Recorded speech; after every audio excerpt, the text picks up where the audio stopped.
Hey everyone, welcome back to the channel. I'm Liad. I'm joined today by Dresden. I would totally do the whole video like this if he would let me, but I know he won't. Today we're diving into some art material discussion that I really wish someone had explained to me when I first got into oil painting, specifically around brushes and canvases. Well, I don't know, he might want to go now. Hold on a second. What you buy when you're starting out can either set you up for success or leave you frustrated and stuck with a bunch of materials you don't even want to use. I have this camera set up for an alternate shot so I can cut between the two. What do you think? Is this a good angle? Should I keep it here? I might have to rethink this.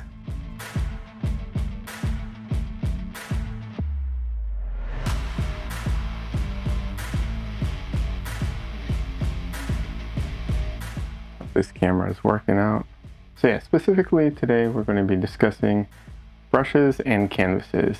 So let's talk about how to save money, dodge beginner traps, and skip years of confusion like I didn't.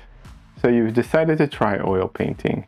You're pumped, you head out to Michael's or your local art store, grab a pack of cheap canvases, some brushes, and whatever paint is on sale. Sound familiar? Well, that is exactly what I did. I hate that movement. Well, that is exactly what I did. And honestly, one of my biggest regrets. I spent years wrestling with bad brushes and awful surfaces before I figured out what was actually holding me back. Not that it was the only thing I had to deal with, but I couldn't progress past it until I figured this out. And I get it. High-end art supplies are expensive, and you probably don't want to drop hundreds of dollars when you're just starting out. Unless of course money isn't an issue, in which case feel free to buy all my paintings over at liad.com and fuel your art collection. But for the rest of us, let's talk strategy. So what should you actually buy? Let's start with brushes first, because this one's quick. I actually wrote a whole blog post about brush types. I mostly just list and link the different brush models I've used and their relative firmness. I'll link it in the description. Without getting into the models and brands, here's the general concept. You don't need to buy top of the line right away. Just make sure you get some firm brushes. I mostly use firm brushes for 90% of the painting. People always say use hog bristle brushes for oil painting. They can be cheap and they are firm, but personally, I avoid any animal hair brushes, especially soft ones like sable. The good news is synthetic brushes today are excellent and totally up for the task. My biggest early mistake was using soft watercolor brushes for everything. They can't hold up to the body of the paint, so you end up diluting the paint down and to the point where it's just practically watercolor and it just melts and you can't paint that way. So here's what I recommend. Start with 3 firm brushes, one large, one medium, and one small one for detail. I personally mostly use flats, but filberts are great too. Try them both. If you want to experiment, the smaller brushes are significantly cheaper than the larger ones. I also recommend 2 soft synthetic brushes for blending or for fine detail. These are especially useful when painting wet into wet and you want to preserve the details that's already there. And finally, one liner or rigger brush. Perfect for thin, long lines. Those are very useful. I don't use it very often, but it's the right tool for the job when it's needed.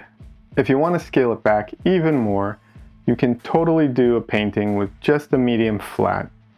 And a palette knife is nice as well. Speaking of which, palette knives. Get one that has a bend in the handle. It makes it much easier to paint without jabbing your knuckles into it. And make sure the blade has a little bit of flex to it. Too stiff and it's basically unusable. Shape-wise, anything wedge-like works great. You'll figure out what you like over time. Say hello to everyone. I'm down to 42%. I'm down to 41%. Jesus, the battery on this thing just dies so fast. Cheap store-bought canvases are awful. truly. They're dry, they're overly textured, and just suck the life out of your painting. Literally, the oil gets absorbed, colors sink, details are impossible, especially with smaller paintings. I wasted so much time fighting these surfaces instead of learning how to paint. So what should you do instead? I think you should make your own painting surfaces. There are a ton of options, but my favorite cheap and easy option is watercolor paper. It's affordable, comes in different textures, and is easy to store.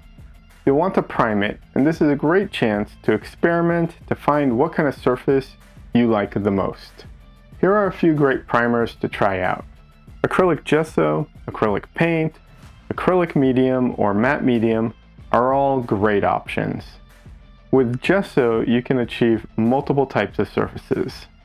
If you have thick gesso, you can use a big brush to create canvas-like texture by alternating between brushing vertical and horizontal layers. You can also add pumice to the last layer of the gesso if you want it to have more tooth and be more absorbent. For some reason, I have no idea why you would ever want to do that, but some people like it. You do you. If you want a smoother surface, you can sand after each layer, and for an even smoother finish, thin your gesso with a little bit of water. Just make sure to do more layers to compensate. In general, you want 2 to 3 layers of gesso. Acrylic paint, or acrylic medium, or matte medium, they're all nearly the same thing. They can have a super smooth finish to them, which I personally really like. But you have to be careful when you apply it. If it's thick and you don't smooth it out when you apply it, and it dries that way, you can end up with some odd textures, and I don't think you can sand it like you can gesso. Oil primer is a great primer in general. However, I've never used it directly on paper, but I know you can use it over gesso. I don't know how archival it would be on paper, but it could be worth trying just to experiment. There are expensive art brand oil primers out there, but you can also just get oil primer from the hardware store. Once again, you can sand it or not to get different textures. By the way, when sanding anything, remember to use the appropriate precautions. Another great option with a lot less prep is Centurion oil primed linen pads. They are a great option. Just remember, you'll need to mount them if you want to hang the final piece. I know oil painting has a steep learning curve and can feel overwhelming, especially if you're also new to painting in general. But I promise you, once you get past the materials struggle, it becomes so much more fun. Oil paint is one of the most forgiving, versatile, rich and incredibly satisfying paint to work with. I hope this video saves you some time and headaches. I didn't cover everything, of course, but I've got links below, including a super thorough video by Julie Beck. It covers all the oil painting basics if you're just getting started. Lastly, remember, don't eat your paint.